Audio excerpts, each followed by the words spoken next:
What if you were investigating mysterious symbols that started appearing in your city, meticulously documenting everything, photographing each strange mark, tracing connections that no one else saw, and suddenly disappeared, leaving only a disturbing photo and a notebook full of symbols that no one can decipher?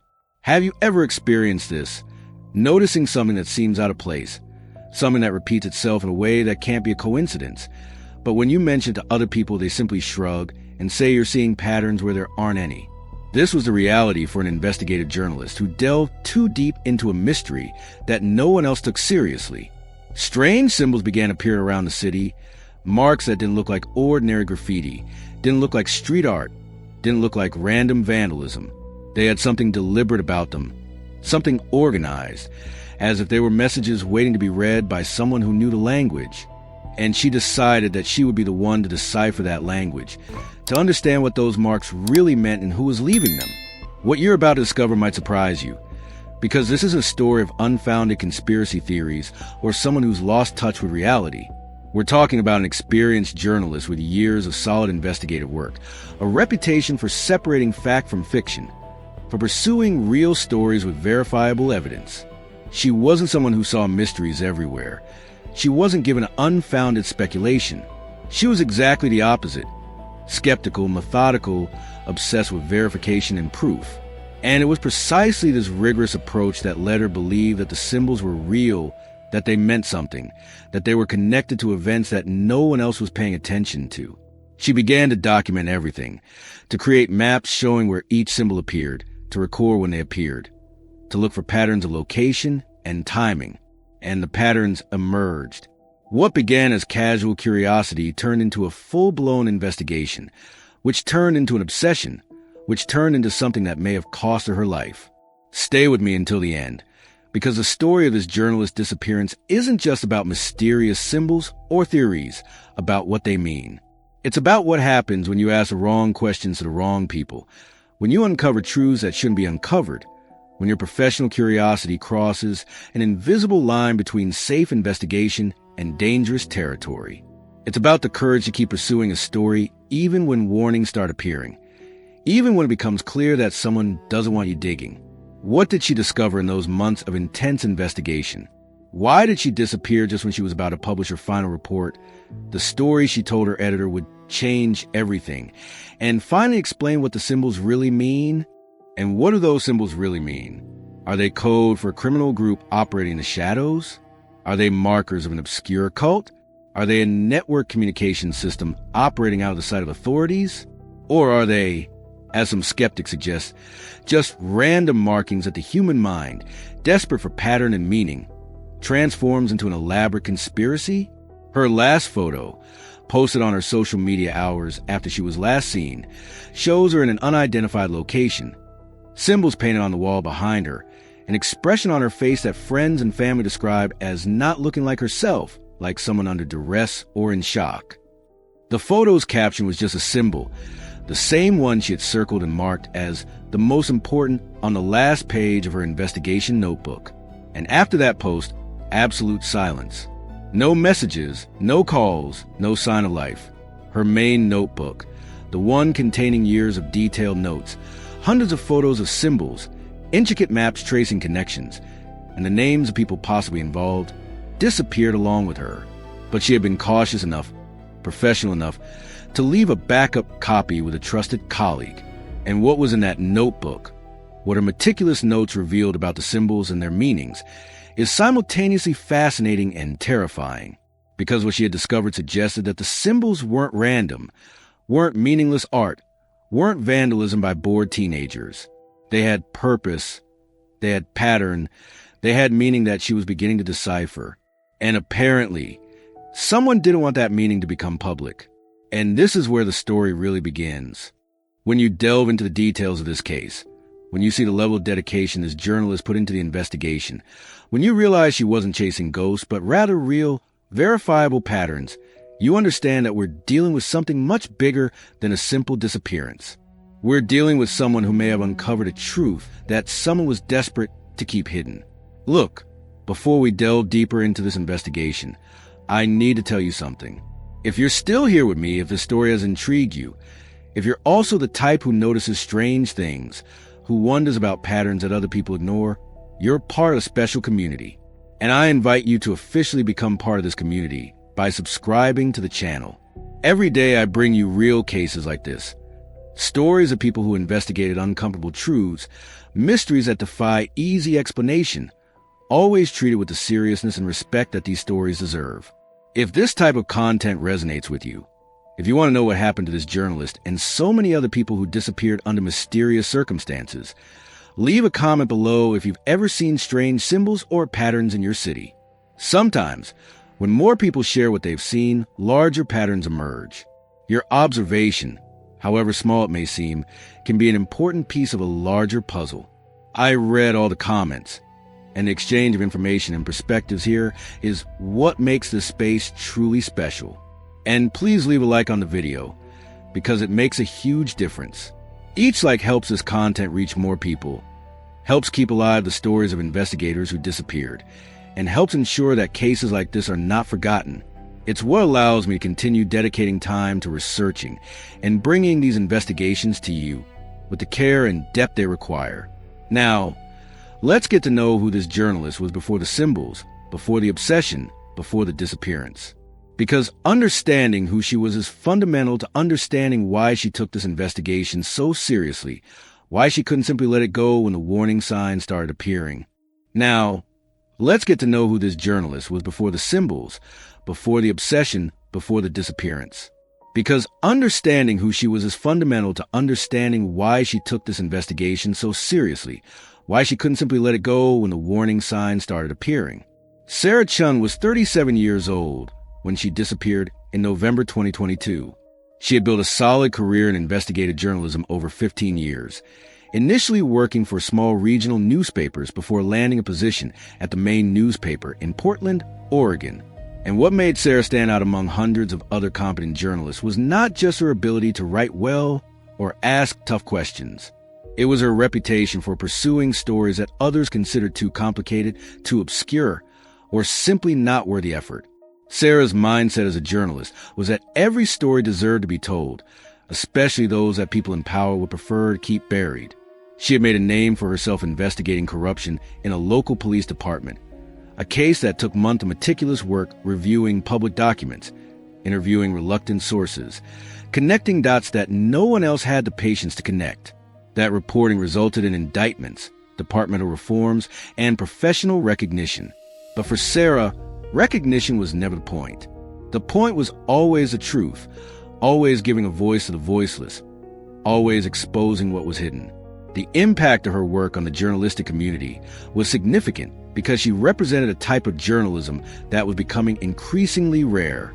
In an era of 24-hour news cycles, clickbait articles, and constant pressure for quick, superficial content, Sarah insisted on doing slow, in-depth, meticulously verified journalism. She would spend months on a single story when she could have been producing dozens of shorter pieces. But the stories she produced had weight, had impact, and changed things. The decisions Sarah made about which stories to pursue revealed much about her character. She wasn't interested in celebrities or superficial scandals. She was interested in systems, in patterns of institutional behavior, in how power operated in the shadows. Before investigating symbols, she had spent an entire year documenting a human trafficking network that operated through seemingly legitimate businesses. That investigation was dangerous. It had required her to infiltrate suspicious environments, to gain the trust of sources who had every reason to distrust journalists. But she persisted, and the series of reports that resulted from that work led to multiple arrests and the dismantling of a criminal operation. Sarah's professional journey wasn't just about big exposures and recognition. It was also about smaller stories that other journalists considered too trivial to warrant attention. She had written about homeless veterans falling through the cracks of the welfare system. She had investigated water contamination in poor communities that authorities ignored. She had given voice to victims of crimes that police filed away without proper investigation. Sarah believed that every injustice, no matter how small it seemed, deserved to be documented and exposed. But what's crucial to understand about Sarah is that she was deeply skeptical by nature. Colleagues describe her as someone who questioned everything, who never accepted information at face value, who always checked and rechecked facts before publishing anything. She had no patience for unfounded conspiracy theories, for speculation without evidence, for stories that seemed too good to be true.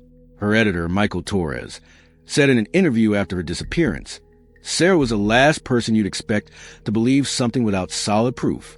If she was investigating something, you could be sure there was real substance there, not just smoke and mirrors.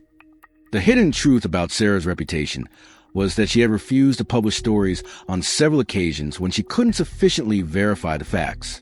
There were cases where she had spent weeks investigating something promising, only to eventually conclude that there was no real story there, that the evidence didn't support the claims. And she had no problem abandoning these investigations, admitting that she had pursued a dead end. This journalistic integrity was what made her work so weighty. When Sarah Chin published a story, readers knew that every fact had been verified. Every claim had solid evidence behind it. The behind-the-scenes workings of Sarah revealed a rigorous and almost obsessive method. She kept physical notebooks in addition to digital files, believing that having paper backups was protection against data loss. She meticulously organized information, creating detailed timelines and maps of connections between people and events. Her apartment had an entire wall dedicated to each active investigation, covered with photos, documents, colorful notes, and lines connecting different elements. It was a method that seemed chaotic to outsiders, but made perfect sense to Sarah. It was how she thought, visually and connecting points through physical space. Revelations about Sarah's personal life show a relatively solitary person, not due to a lack of social skills, but by deliberate choice. She had a few close friends, most of whom were also journalists or people involved in social justice work. She was not married, had no children, and had ended a serious relationship 2 years before her disappearance because, as she had explained to friends, her dedication to work did not leave enough room for a healthy relationship. She recognized that her work consumed her in ways that were incompatible with traditional family life. But that didn't mean Sarah was a cold or emotionally detached person. On the contrary, colleagues describe her as deeply empathetic, sometimes emotionally affected by the stories she covered. She cried when interviewing the mother of a human trafficking victim. She stayed up nights after visiting homeless shelters, processing the stories she had heard. Her ability to deeply feel the pain of others was what fueled her determination to expose injustices. It wasn't purely intellectual work for her. It was an emotional and moral mission. Sarah's approach to her work transformed gradually over the years. She had begun her career as a relatively conventional journalist, following stories that editors assigned to her, working within established structures. But as she gained experience and reputation, she began to choose her own investigations, to pursue stories that no one else was covering, to develop sources in marginalized communities that rarely spoke to the media. She became the journalist people sought out when they had an important story but didn't know who else to tell. The work Sarah had done in the months before she began investigating the symbols was typical of her approach. She was documenting forced gentrification in historically black neighborhoods in Portland, showing how real estate development was deliberately displacing low-income communities. It was complex history, requiring analysis of property data, interviews with dozens of affected residents, and investigation of connections between developers and city officials. It was exactly the kind of slow, meticulous journalism Sarah did best. Comment below, she was a real journalist. Now I want to delve even deeper into the subject, because Sarah's transformation from a journalist investigating gentrification to a journalist obsessed with mysterious symbols didn't happen overnight. It was a gradual process that began with casual observation that most people would have completely ignored. And it's precisely this kind of attention to detail, this inability to simply let it go when something seems out of place, that defined who Sarah was as a journalist. The first time Sarah noticed the symbols was in March of 2022, almost 8 months before her disappearance. She was doing fieldwork for an article on gentrification, photographing a neighborhood undergoing rapid transformation, documenting old buildings being demolished to make way for luxury condominiums. And it was while photographing the wall of an abandoned building that she saw for the first time a symbol painted in black spray paint, approximately 30 centimeters high, composed of geometric shapes that did not seem random. The initial impact was minimal. Sarah photographed the symbol along with dozens of other photos of the neighborhood. thinking it was just another graffiti among the many that decorated that transitional area. But something about that symbol stuck in her mind, a small mental unease she couldn't fully explain. There was a precision to it that wasn't typical of casual graffiti. The lines were too straight, the angles too exact, as if it had been carefully planned rather than spray-painted haphazardly. 2 weeks later, Sarah saw an identical symbol in a completely different part of the city. She was on her way to an interview when she passed a lamppost that had exactly the same symbol, same proportions, same black paint, same precision in the lines. And it was at that moment that something clicked in her mind. A symbol could be a coincidence. 2 identical symbols in very distant locations were starting to seem like a pattern. Sarah's mindset shifted from passive curiosity to active interest. She began paying attention, really looking at walls, posts, and abandoned buildings as she moved through the city. And once you start looking, you find. In the following weeks, Sarah identified 12 occurrences of the same symbol in different parts of Portland. Not just the symbol she had seen first, but variations of it. Some had an additional circle, others had an extra line running through them. But the basic structure was consistent enough to be clearly related. The decisions Sarah made at this point reveal how her investigative mind worked. She began to document systematically. She created a digital archive dedicated solely to the symbols, each photo cataloged with precise GPS location, date and time, and a description of surrounding context. She printed a map of Portland and began marking each location where the symbol appeared, using different colored pins for different variations of the symbol.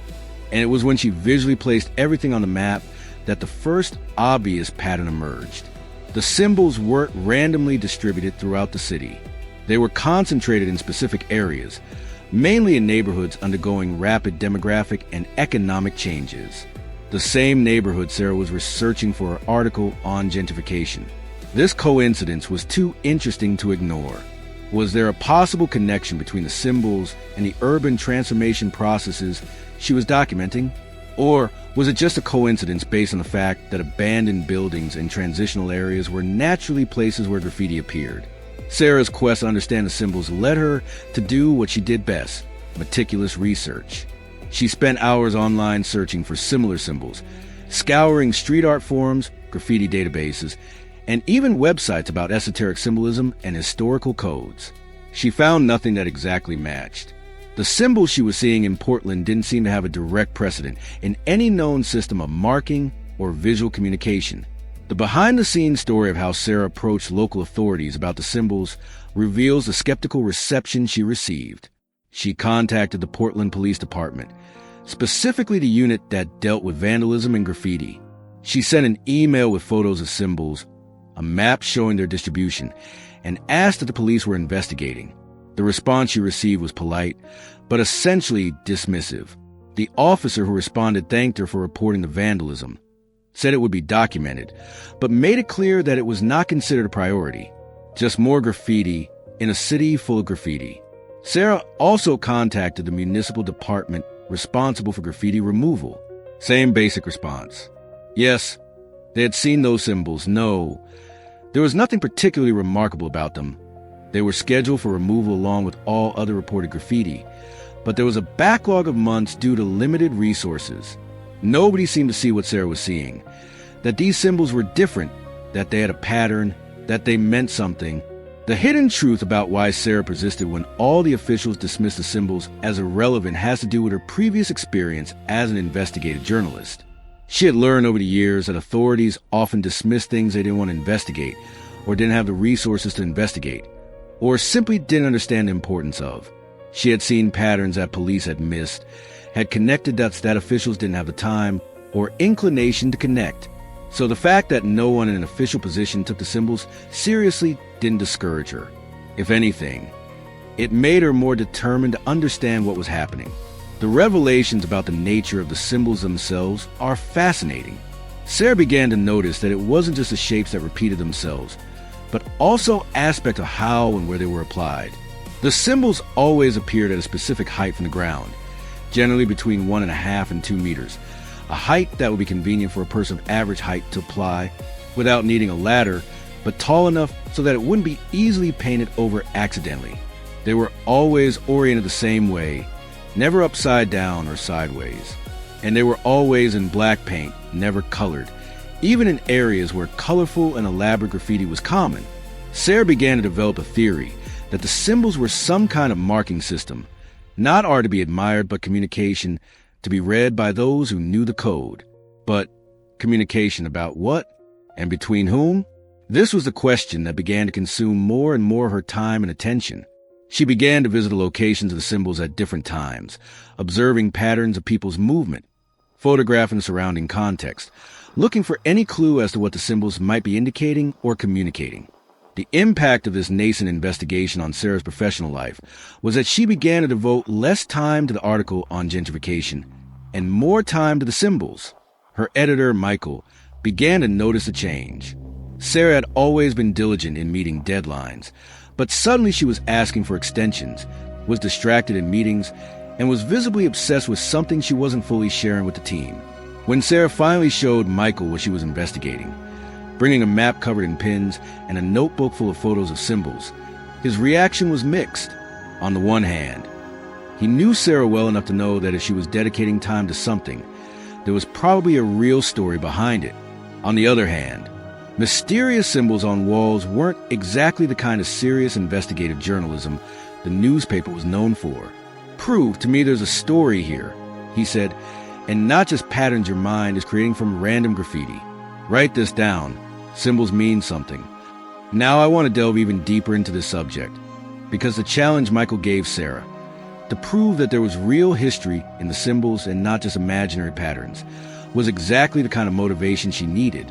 And what happened in the following months was a transformation from casual curiosity into an obsessive and meticulous investigation that would eventually consume her life completely.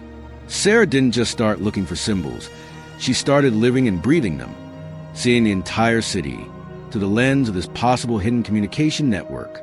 Sarah's mindset fundamentally changed during this period. She stopped treating symbols as a secondary project and began treating them as primary research. The article on gentrification was relegated to the background, something she continued working on, but without the previous intensity. Her true focus was on the symbols, on mapping each occurrence, on finding the pattern she was increasingly convinced existed. She began leaving home specifically to look for symbols, driving through different neighborhoods, walking down streets she wouldn't normally frequent, always with her camera ready, always alert. Sarah's notebooks from this period, which were found after her disappearance in the backup copy she had left with a colleague, show a level of detail bordering on obsessive. Each page was filled with meticulous notes, precise location with GPS coordinates, date and time of discovery, detailed description of the symbol including approximate measurements, exact color of the ink, condition of the surface where it was applied, context of the surrounding environment. She photographed each symbol from multiple angles, always including a wider shot, showing its location in the context of the street. The impact of devoting so much time and energy to the symbols began to show in other areas of Sarah's life. Friends noticed she was less available, more distracted when present, constantly checking her phone for maps or reviewing photos. She started canceling social plans, saying she was in the middle of something important or that she had to check a location before it got dark. These weren't excuses. They were genuine priorities. The symbols were becoming an obsession, but an obsession Sarah believed was justified. The decisions Sarah made about how to organize and analyze the data she was collecting demonstrate her systematic approach. She created a digital spreadsheet cataloging each symbol with all relevant information, allowing her to filter and sort by different criteria. She could see all the symbols found in a specific period or in a specific geographic area, or all of a particular design variation. But it was on a physical map, the one that covered an entire wall of her apartment, that the patterns truly began to emerge visually. The journey of discovery unfolded in layers. The first revelation came when Sarah realized that the symbols seemed to cluster along certain routes through the city. They weren't evenly scattered, but rather concentrated along specific corridors, as if marking paths. She traced these routes on the map with colored lines, and what emerged looked almost like an alternative transportation network, paths connecting different neighborhoods through thoroughfares that weren't necessarily the main streets. The second revelation was about timing. Sarah had begun to notice that new symbols appeared in the pattern, She revisited locations periodically to see if new symbols had been added and discovered that there were bursts of activity, several weeks without new symbols, and then suddenly 5 or 6 would appear within a few days, always along one of the routes she had identified. There was a rhythm to it, almost like programming, as if someone were activating different routes at different times. The behind-the-scenes story of how Sarah began testing her theories is fascinating. She wasn't just passively collecting data. She was actively trying to understand the system. When she identified that a new wave of symbols had appeared, she tried to predict where the next ones would appear based on the patterns she had observed. And in some cases, she was right. She would arrive at the location that her analysis suggested would be next in the sequence, and there would be a new symbol applied so recently that the ink was still slightly wet. The hidden truth in this ability to predict the appearance of symbols is that it confirmed there was a real, not imaginary, pattern. If Sarah could predict where symbols would appear based on the internal logic of the system she had identified, then it wasn't a case of apophenia, of seeing patterns in random data. There was a genuine structure that could be partially understood and anticipated. This gave Sarah renewed confidence that she was on the path to something meaningful. The third revelation, and perhaps the most disturbing, came when Sarah began to correlate the appearance of symbols with other events in the city. She started reviewing local news, police reports, everything that was publicly available about events in Portland. And she began to notice coincidences that were statistically improbable. On multiple occasions, symbols had appeared in a specific area days, or even weeks before a significant incident occurred in the same area. The specific revelations were varied but consistent enough to form a pattern. Symbols appeared near buildings that were later the scene of an invasion or occupation. Symbols appeared in neighborhoods where organized protests or activist actions later took place. Symbols appeared near properties that were later acquired by a specific developer under suspicious circumstances. There was always a time gap between symbols and events, typically a few days to a few weeks, enough time that it wasn't obvious they were connected unless you were specifically looking for a connection. Sarah began to develop a theory that the symbols were some kind of coordination system, markers left by an organized group to communicate information about locations of interest, the timing of planned actions, or instructions for members who knew how to read the code. They weren't just art. They weren't just aesthetic vandalism. They were functional communication, a message system hidden in plain sight, invisible to the vast majority of people, but perfectly clear to whoever had the key. The impact of sharing these theories with others was mixed and revealing. When Sarah showed her findings to some fellow journalists, reactions ranged from genuine interest to polite skepticism to open concern that she was seeing connections that didn't exist. "You have a lot of coincidence here," one colleague said, "but coincidence isn't causation. You need more direct evidence that the symbols are actually connected to the events, not just appearing in the same area with suspicious timing." Sarah knew her colleague had a valid point. She had correlations, patterns, suspicious timing. But she had no direct proof of causality. She hadn't identified who was creating the symbols or why. She hadn't found anyone who admitted to understanding the code. All she had was a growing mountain of suggestive data, patterns that seemed too consistent to be random, but not definitive enough to publish as a solid investigative report. It was at this point that Sarah made a decision that would change everything. She decided she needed to go beyond passive observation. She needed to find the people behind the symbols, to understand not just the pattern, but the purpose, not just the code, but the message. And that meant taking risks she wouldn't normally take, asking questions that could alert the wrong people to her investigation, potentially putting herself in situations that even experienced journalists would know were dangerous. Comment below. She was getting too close. Now I want to delve even deeper into the subject, because the connections Sarah began to draw in the following months weren't just about visual patterns or the geographical distribution of symbols. They were about something far more disturbing, something that transformed what had begun as curiosity about strange markings into an investigation of potentially criminal activity. And when you look at her notebooks, when you see the line she drew between symbols and events, between locations and crimes, you understand why she became so obsessed, and also why perhaps she should have been more cautious. The transformation in Sarah's approach occurred when she decided to expand her analysis beyond the symbols themselves to include everything happening in their vicinity. She began using public databases of police reports, local news archives, and even social media posts from residents complaining about suspicious activity in their neighborhoods.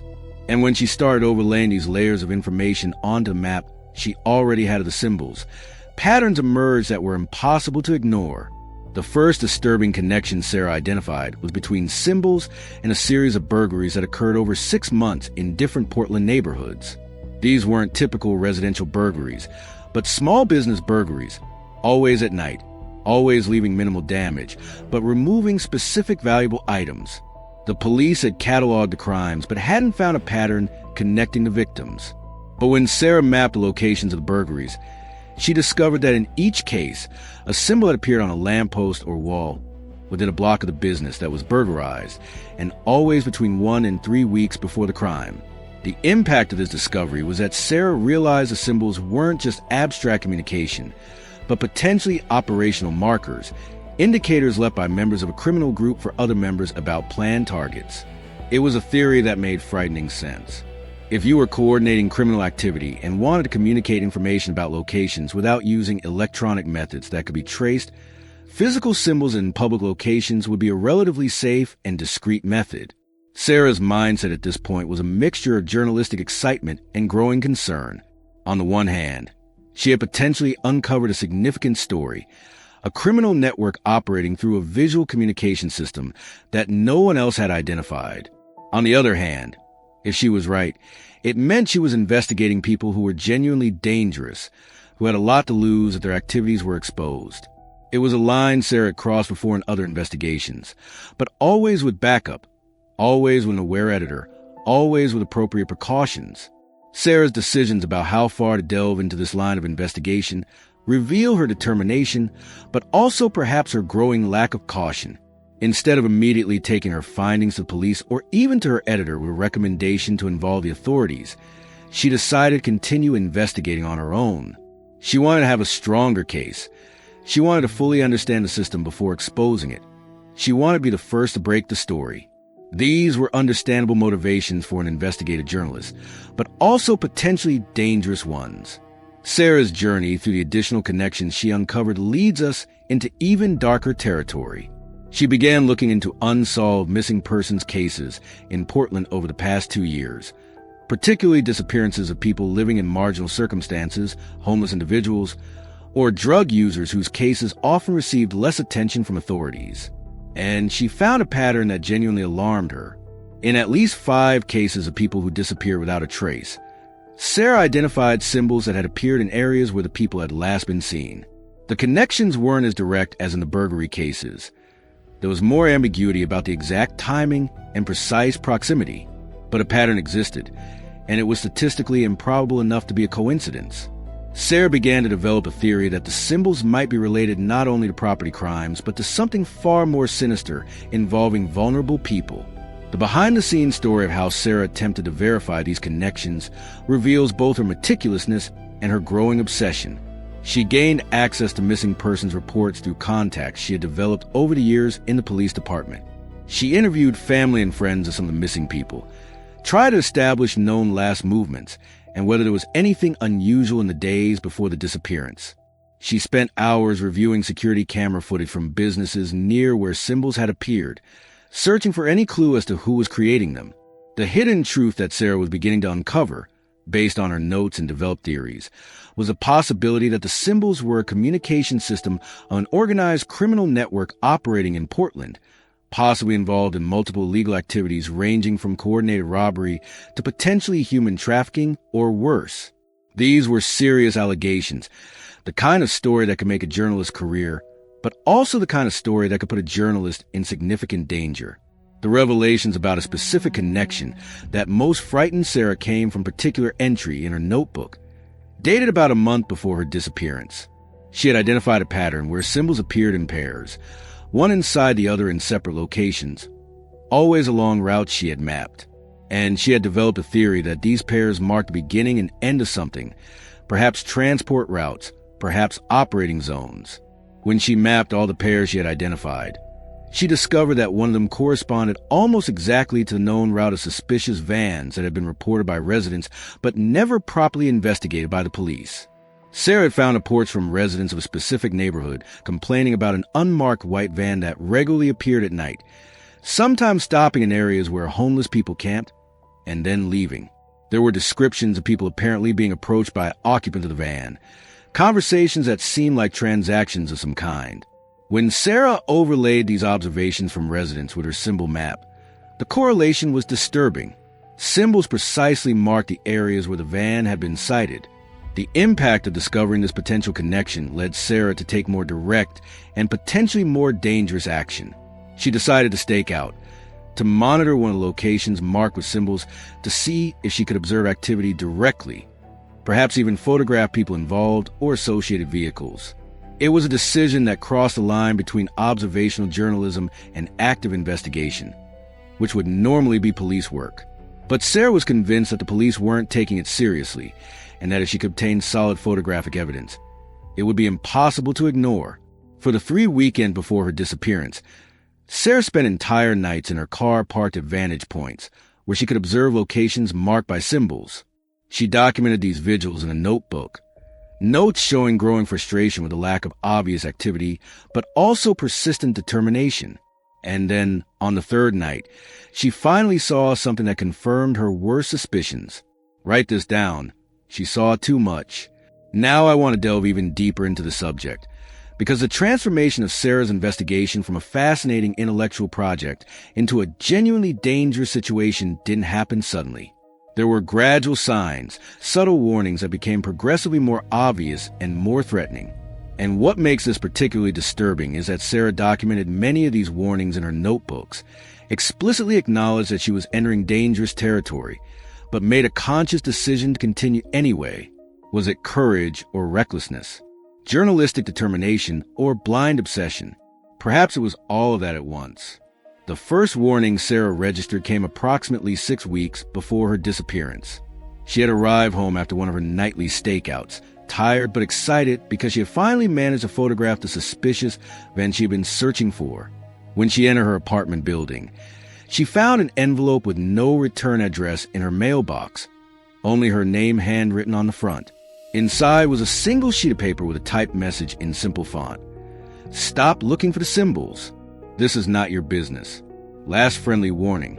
Sarah's mindset upon receiving this message, based on what she wrote in her notebook that night, was a complex mix of fear and validation. On the one hand, receiving an anonymous threat was frightening, confirmation that she had attracted the attention of people who clearly didn't want to be investigated. On the other hand, it was also confirmation that she was on the right track, that there really was something to be discovered, that the symbols weren't her imagination, but a real group communication system that was now sufficiently concerned with her investigation to try and intimidate her into stopping.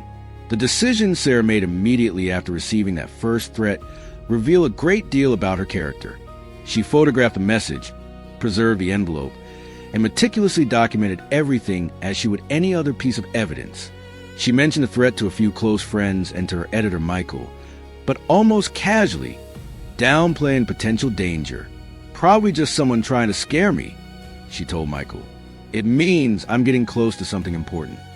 Michael wasn't reassured, but he also knew Sarah well enough to know that trying to convince her to abandon the investigation would be futile. The second warning was more direct and more personal. 3 weeks before her disappearance, Sarah left her apartment one morning and found a symbol painted on her building's door. Not the main entrance, but the side door she specifically used to access the parking garage where she kept her car. It was one of the symbols she had cataloged, one of the variations she had seen repeatedly around the city. But this time it wasn't on a random wall or distant lamppost. It was on the door that only she and a few other residents regularly used. It was a message impossible to misinterpret. We know where you live, we know who you are, and we can reach you. The impact of finding the symbol literally on her doorstep was more significant than the anonymous letter. Sarah called Michael immediately that time, her voice trembling slightly in a way her colleagues had rarely heard. They know where I live, Michael. This is escalation.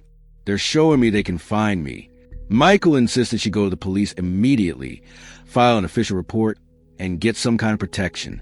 Sarah agreed, but when she actually went to the police station, the response she received was frustrating and inadequate.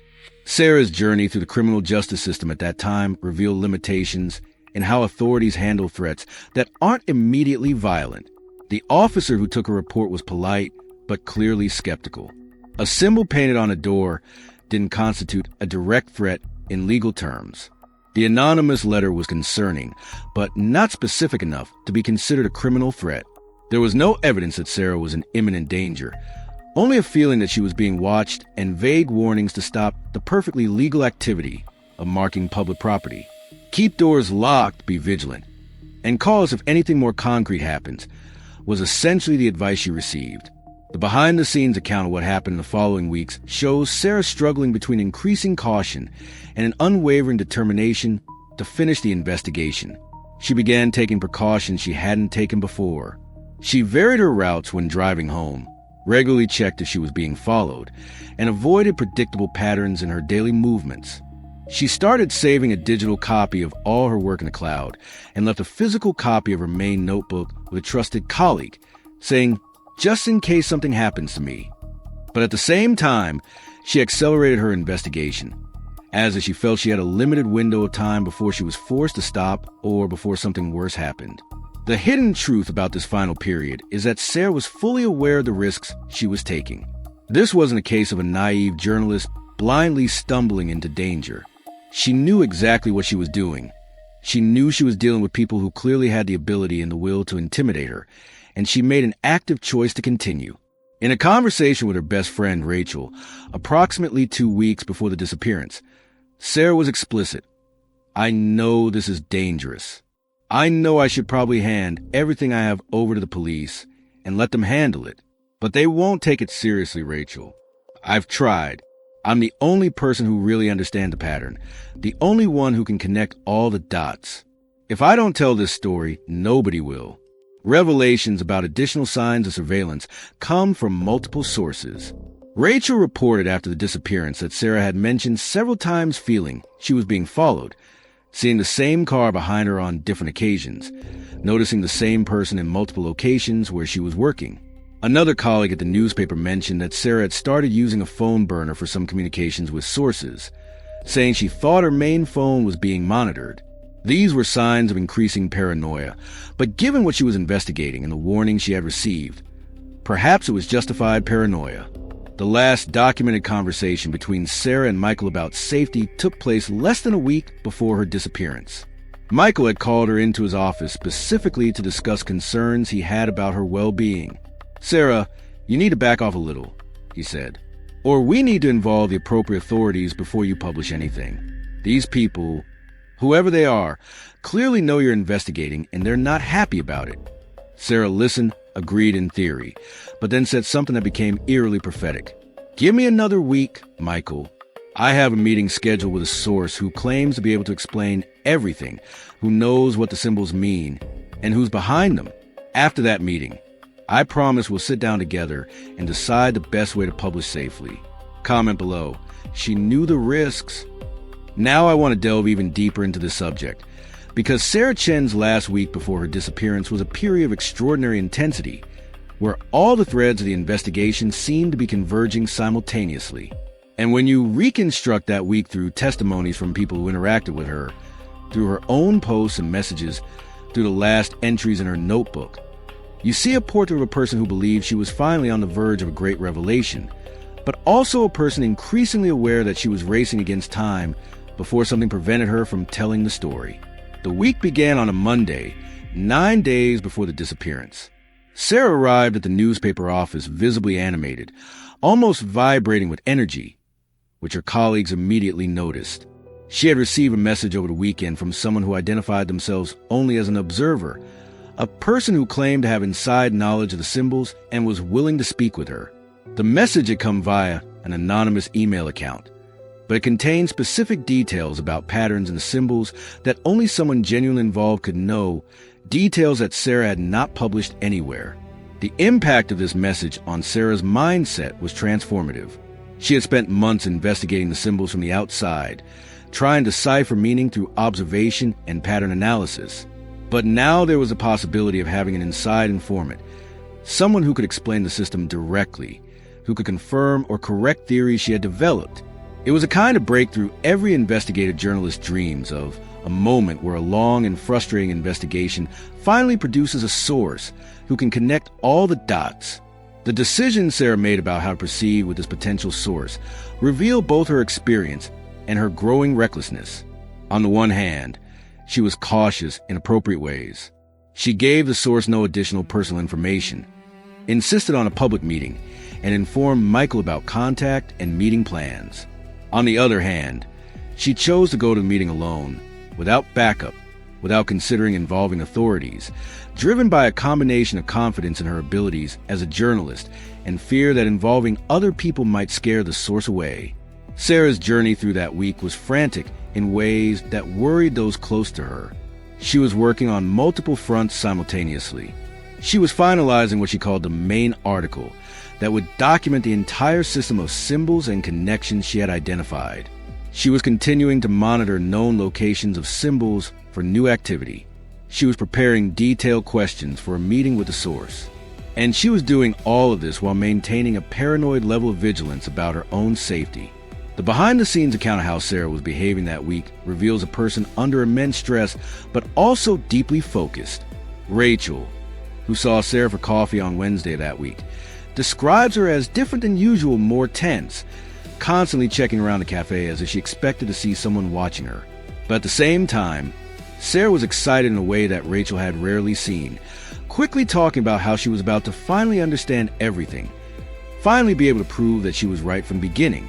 The hidden truth about the article Sarah was writing, based on a partial draft found on her computer after her disappearance, is that it was a genuinely impressive piece of investigative journalism. It wasn't a work of someone lost in conspiracy theories or seeing imaginary patterns. It was meticulously documented and carefully argued analysis of a visual communication system operating in Portland, complete with detailed maps, a timeline of correlated events, and statistical analysis showing that the probability of correlations being coincidental was extremely low. Sarah had done serious work, and she had evidence to support her claims. The revelations about Sarah's latest social media posts from that week are simultaneously normal and disturbing when you look back. She posted a picture of a coffee cup on Tuesday with the caption, "Caffeine and Determination," typical of the lighthearted posts she regularly made. On Thursday, she posted a picture of the Portland skyline at sunset with the caption, "This city has so many secrets hidden in plain sight." There was no obvious indication on her social media that anything was wrong, no cry for help, no suggestion of imminent danger. It was as if Sarah was deliberately maintaining an appearance of normalcy even as the situation became progressively more tense. The last time Sarah was seen at the newspaper office was on Friday, 4 days before her disappearance. She spent most of the day at her desk, working intensely on her laptop, occasionally making quiet phone calls that colleagues couldn't fully hear. In the late afternoon, she went to Michael's office and had a conversation he would later describe as the most troubling they had ever had. Sarah told me she had arranged a meeting with the source the following Tuesday, that this person was going to explain everything, the whole system, who's behind it, what they're really doing, Michael recalled. She was radiant but also visibly nervous. I told her again that I thought it was dangerous to go alone, that we should involve the police. She said, "After the meeting, I promise. But I need to do this alone first or the source won't trust me." The change in Sarah's behavior during the weekend before her disappearance, based on accounts from people who interacted with her, suggests someone oscillating between anxious excitement and genuine fear. She texted Rachel on Saturday saying, "If anything happens to me, you know where to look." A message that seemed somewhat joking, but in retrospect had an ominous tone. She made a full backup of all her work and sent an encrypted copy to 3 different people with instructions to only open it if she didn't contact them for a specific period of time. The impact of Sarah's actions that final weekend shows someone trying to balance caution with a determination to finish what she had started. She was taking precautions, creating backups, and informing people about plans. But she was also determined to see it through, to have that meeting with the source, to publish the story she had spent months investigating. Was it admirable courage or dangerous stubbornness? Depending on your perspective, it could be seen both ways. The last entries in Sarah's notebook, written on the Sunday before her disappearance on Tuesday, show an organized mind but also a person processing fear. Meeting scheduled for Tuesday at 7 p.m. Location: abandoned warehouse, industrial district. Not ideal, but the source insisted on absolute privacy. Bringing recorder, camera, fully charged phone. Michael knows where I'm going. Rachel knows. If something goes wrong, they'll know where to look. And then, on the last line of that entry, finally I'll understand what it means. Finally I'll know the truth. Write this down. That encounter changed everything. Now I want to delve even deeper into the subject, because the day Sarah Chin disappeared, that Tuesday in November 2022, began surprisingly normally considering what was about to happen. And when you reconstruct that day through security cameras, witnesses, digital records, and the final disturbing photo that was posted hours after she was last seen, you realize there's a window approximately 6 hours where everything changed, where Sarah went from a journalist in control of her investigation to a missing person whose whereabouts remain a mystery to this day. The morning began with Sarah texting Rachel at 7:23 a.m. "Big day today. Nervous but ready. I'll call you after the date and tell you everything." Rachel immediately replied, "Please be careful. Text me when you get there and when you leave. Seriously, Sarah." Sarah responded with a thumbs up emoji, the last direct communication Rachel received from her. These text messages, later retrieved and analyzed, show Sarah in a mental state that seemed confident and determined, with no obvious signs of panic or extreme fear. The impact of the decision Sarah made about what to take to the meeting is revealing when you consider what was eventually found and what permanently disappeared. She took her main notebook, the one with all the months of meticulous research, all the maps and connections and theories. She took her professional camera and digital audio recorder. She took her fully charged cell phone. She also took, as was later discovered, a small can of pepper spray that she had started carrying after receiving the threats. It was the arsenal of a journalist prepared to document an important meeting, but also someone aware of potential risks. Sarah's journey through that day can be partially traced through multiple sources. Security camera footage from a coffee shop she frequented shows her entering at 8:15 a.m., buy a large coffee, and sitting for approximately 45 minutes with her laptop open and notebook beside her. The employee who served her remembered her because Sarah was visibly tense, nervously fidgeting with her coffee cup and constantly checking her phone. She looked like someone preparing for something important, the employee later said, like a student before a big exam, but older and more nervous. Sarah spent the rest of the morning and early afternoon at her apartment, based on a lack of sightings of her anywhere else, and the fact that she answered some emails from home during that time. One of those emails was to Michael, sent at 2:37 p.m., simply saying, "Leaving for the meeting in a few hours. Everything will be clear today. Thank you for trusting me during this investigation." There was almost a farewell tone to that email, which Michael noticed even at the time, enough to make him reply immediately asking Sarah to call before leaving, but she never responded. Sarah's mindset in the hours before the meeting can be partially inferred from the last entry in her notebook, apparently written just before leaving, 5:42 p.m. About to leave. Location is industrial zone, warehouse at 2847 Mackenzie Street. Arrive at 6:30 p.m., meeting at 7 p.m. Source said to use side entrance. Nervous but determined. This will be worth it. I'll finally get answers. There was clarity in these words, a person in control and making deliberate choices, not someone being forced or coerced. The events surrounding Sarah's departure from her apartment are reasonably well documented to a certain extent. Security camera footage from her building shows her leaving at 5:52 p.m., carrying a backpack with equipment, walking with a determined stride towards her car. Traffic cameras captured her driving toward the industrial district where a meeting was scheduled. She was seen passing through a specific intersection at 6:23 p.m., driving normally, alone in her car. And then the trail goes cold.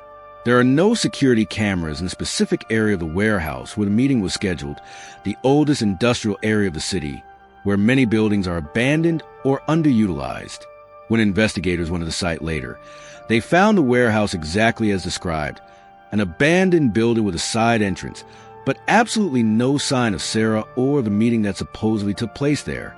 There were no distinct footprints, no evidence that anyone had been there recently, absolutely nothing. The hidden truth about what happened during those critical hours between 6:30 p.m., when Sarah was last seen driving toward the meeting, and 9:47 p.m., when the photo appeared on her Instagram account, remains completely mysterious. There are no witnesses who reported seeing her, no security camera footage, no credit card transactions or cell phone use, apart from a very brief call to Michael's number that connected but was immediately disconnected without anyone speaking at 7:17 p.m. And then came the photo. At 9:47 p.m., the post appeared on Sarah's Instagram account. The photo showed her facing the camera, but there was something deeply disturbing about the image that everyone who knew her noticed immediately. She was in a location no one could identify. Concrete walls in the background, and painted on those walls were symbols, multiple symbols of the type she had been investigating, but also variations that no one had seen before. The revelations about Sarah's facial expression in that photo are what most disturbed those close to her. Rachel described how she was looking at the camera but not really looking, as if she were in shock or under the influence of something. Michael said, "It wasn't her eyes. It was clearly Sarah, but the expression was completely blank in a way I'd never seen in her." Other friends used words like dissociated, absent, scared but trying not to show it. The photo caption was perhaps even more disturbing than the image itself. It wasn't explanatory text. It wasn't a cry for help. It wasn't anything that made sense contextually. It was just a symbol, drawn using keyboard characters. The same symbol Sarah had circled in her notebook as the most important one. And after that post, absolute digital silence. There were no more posts, no replies to the concerned comments that began to appear immediately. No activity on any of her social media accounts or email. Comment below. That photo gives me chills. Now I want to delve even deeper into the subject, because the investigation that began immediately after Sarah's disappearance revealed layers of complexity that made the case even more perplexing. And when you understand what was found, and equally important, what was missing, you realize that her disappearance was not an accident or a sudden impulse, but rather an event that someone carefully planned, tried to erase evidence that Sarah had spent months accumulating. Michael called the police the morning after the disappearance, when Sarah didn't show up for work and didn't respond to multiple attempts to contact her. Given the context he knew, the threat Sarah had received, the dangerous meeting she had gone to, he insisted this was a real emergency, not just an adult who decided not to go to work. Officers went to Sarah's apartment that afternoon, accompanied by Michael, who had an emergency key that Sarah had given him months before in case something happened. The impact of entering that apartment was immediately unsettling for one specific reason. It was almost perfectly normal. There were no signs of a struggle, no evidence that Sarah had left in a hurry or under duress. The bed was made, the dishes in the sink were washed, everything arranged in a way that suggested Sarah had left the apartment voluntarily and with the intention of returning. But Michael immediately noticed what was missing. The main notebook, the one Sarah kept religiously and which contained all her research on symbols, was not in any of the places where she normally kept it. The investigators' mindset shifted significantly when they began examining Sarah's computer. The laptop was on her desk, open but in hibernation mode, when a forensic technician examined it. They discovered it had been accessed on the night of the disappearance, approximately half an hour after the disturbing photo was posted on Instagram. Someone had logged in using Sarah's correct password and had systematically deleted specific files, particularly those related to the symbol investigation. Data recovery software managed to restore some fragments, but most of the key documents, especially the draft of the article Sarah was writing, had been deleted in a way that made recovery extremely difficult. Decisions about how to interpret this digital evidence divided investigators. On the one hand, Sarah had access to her own passwords and theoretically could have deleted the files herself. On the other hand, the timing was suspicious, and the behavior didn't make sense for someone who had spent months investigating a story and was about to publish it. Why would Sarah delete her own work? Unless she was under duress, unless someone was forcing her to erase evidence, or unless someone else had gained access to her password and computer. The journey of discovering that Sarah had left a backup copy brought first relief and then disturbing revelations. Rachel, when questioned by investigators, Recall that Sarah had mentioned leaving a copy of a notebook with a trusted colleague. That colleague was a senior journalist named Diana Rossi, who had been Sarah's mentor in her early years at the newspaper.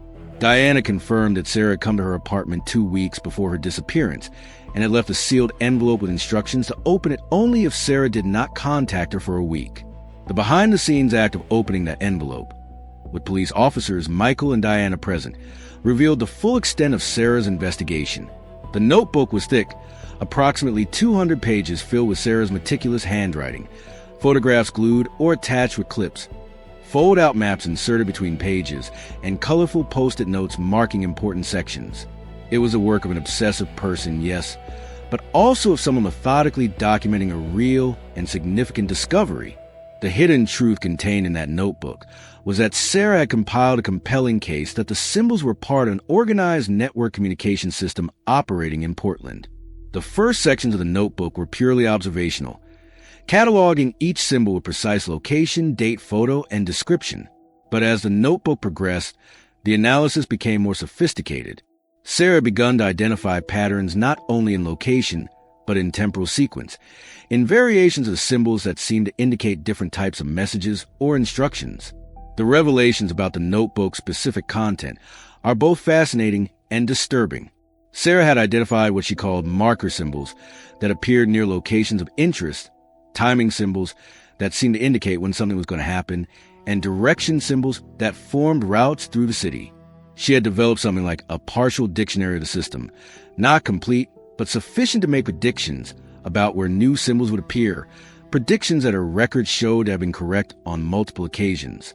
More disturbing were pages where Sarah had begun identifying people possibly involved in the network. She had photos of individuals she had observed during her stakeouts, people who repeatedly appeared near locations marked by symbols. She had license plates, especially that white van that had been central to her theories about criminal activity. She had even begun to draw connections between some of these people and seemingly legitimate businesses, suggesting that the operation had commercial fronts. The impact of discovering the list of names in the notebook was that it gave the police concrete leads to investigate. Sarah had identified at least 5 individuals she believed to be involved, along with information about where they worked or where they could be found regularly. Investigators began the process of interviewing and investigating these people, looking for connections to Sarah's disappearance. But the process was complicated because Sarah had no definitive proof of criminal involvement from any of them, only observations that they frequently appeared near symbols with suspicious frequency. On the last page of the notebook, exactly as described, was a symbol that Sarah had circled multiple times with a red pen. Below it, she had written, "This is the most important one. It only appears in critical locations. It marks what they most want to protect or control. Understanding this symbol is understanding the entire system."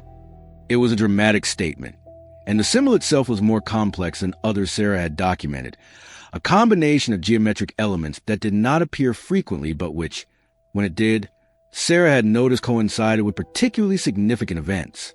Attempts by experts to decipher the symbols after Sarah's disappearance revealed both the limitations of cryptanalysis and the possible nature of the code. Police consulted linguists, cryptographers, and even anthropologists who studied symbol systems in different cultures. The overall conclusion was frustrating. The symbols could be code, but without knowing a reference system or having a decoding key, it was impossible to determine a definitive meaning. They were complex enough to potentially carry real information, but they could also simply be meaningless marks used as group identifiers. Write this down. The notebook is a key. Now I want to delve even deeper into the subject, because after examining all the evidence, all the testimonies, all the contents of that meticulously documented notebook, we've reached a point where we need to confront the different theories about what really happened to Sarah Chun. And the truth is that there is no consensus, no definitive answer that satisfies all questions. There are only possibilities, each with elements that make sense, but also with gaps that cannot be easily filled. The first theory, and probably most accepted by Sarah's family and friends, is that she discovered something genuinely dangerous and was silenced for it. In this interpretation, the symbols were exactly what Sarah believed them to be: a communication system of an organized criminal network, possibly involved in multiple illegal activities ranging from coordinating robberies to potentially human trafficking. Sarah had come too close to exposing an operation that depended on remaining invisible, and people behind her took action to prevent her from publishing her report. The impact of this theory is that it honors Sarah's work, takes her findings completely seriously, and suggests she was a victim of an unsolved crime. The evidence supporting this theory includes the threat Sarah received, the symbol that appeared on her door, the way her computer was accessed, and files deleted in a manner suggesting someone was trying to erase evidence. The final disturbing photo could be seen as coercion, with Sarah being forced to post that image as a warning to others who might be investigating the symbols. But this theory has problems. The most significant is that despite extensive police investigation, no obvious criminal network was identified. None of the individuals Sarah had documented in her notebook revealed clear criminal connections when investigated.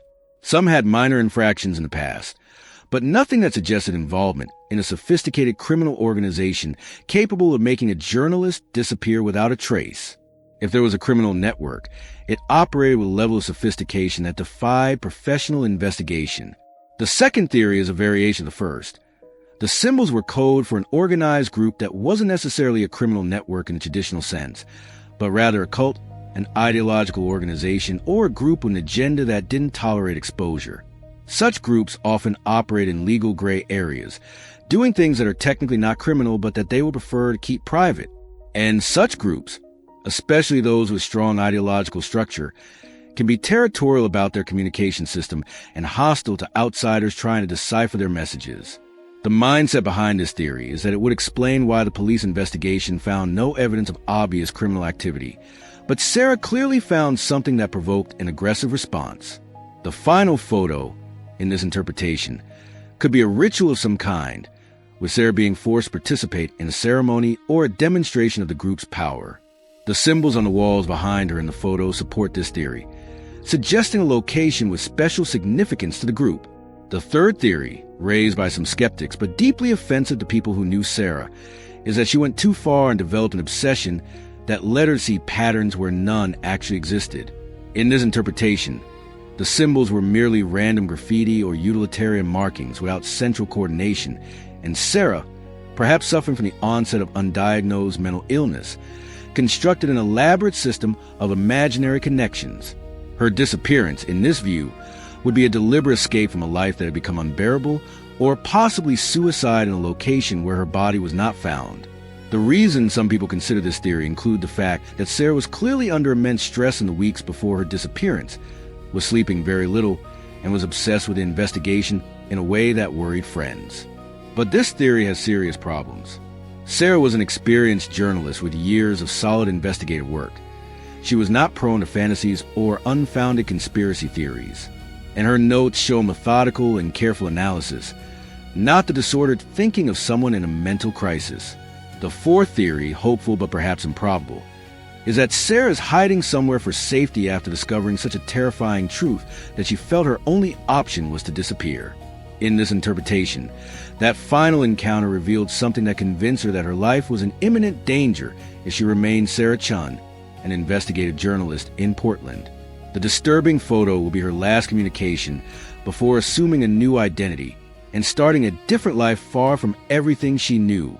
The journey of exploring this possibility leads to speculation about informal witness protection, about support networks for people fleeing dangerous situations, about the possibility of Sarah being alive somewhere under a different name. But there's a lack of evidence of preparation for a planned disappearance. Sarah had not withdrawn large amounts of money, had not acquired false documents that investigators were able to detect, and had not left coded messages for her family suggesting that she was safe but in hiding. The fifth theory, perhaps the most disturbing of all, is that it was an elaborate trap from the start, that the symbols were created specifically to lure someone like Sarah, a curious investigative journalist who couldn't resist a seemingly real mystery, that the entire network of connections she identified was deliberately planted, that the source who contacted her was bait she couldn't avoid. But why? What would be the motive to create such an elaborate operation just to make a journalist disappear? The behind-the-scenes aspects of this theory lead to even darker speculations about groups that operate social experiments, testing the limits of how to manipulate perception and behavior, viewing people like Sarah not as threats, but as subjects of macabre study. It's a theory that sounds almost like fiction, but it's not without precedent that organized groups create elaborate situations for purposes that outsiders cannot comprehend. The hidden truth is that none of these theories can be completely proven or disproven with the available evidence. And perhaps the most disturbing aspect of Sarah Chen's case is that the symbols continue to appear to this day. New symbols, using the same basic system that Sarah had documented, continue to be painted on walls, posts, and abandoned buildings in Portland. Whoever is responsible for them didn't stop after Sarah's disappearance. If anything, the frequency of new symbols increased in the following months, as if her disappearance had been a message to whoever knows how to read code. Write this down. The symbols are still there.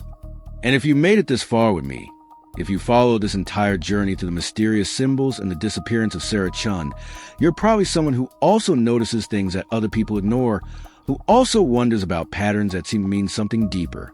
And it's exactly for people like you that I created this channel. Subscribe here to continue following real cases of people who disappeared while investigating uncomfortable truths, mysteries that defy simple explanation, stories that deserve to be told and remembered. And if you've ever seen strange and repetitive symbols in your city, or if you have a theory about what really happened to Sarah, leave in the comments. I saw the symbols. This interaction isn't just engagement. Sometimes it's real information that can help connect the dots that no one else has connected. I read all the comments and take what you share seriously. Please like the video as well, because that helps this story reach more people. Helps keep alive the memory of Sarah and all the investigators who disappeared pursuing truths that someone wanted to keep hidden.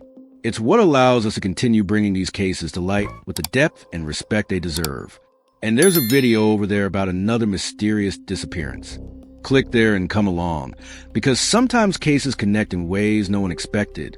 And remember, curiosity can be dangerous, but ignorance can be worse. Until the next mystery,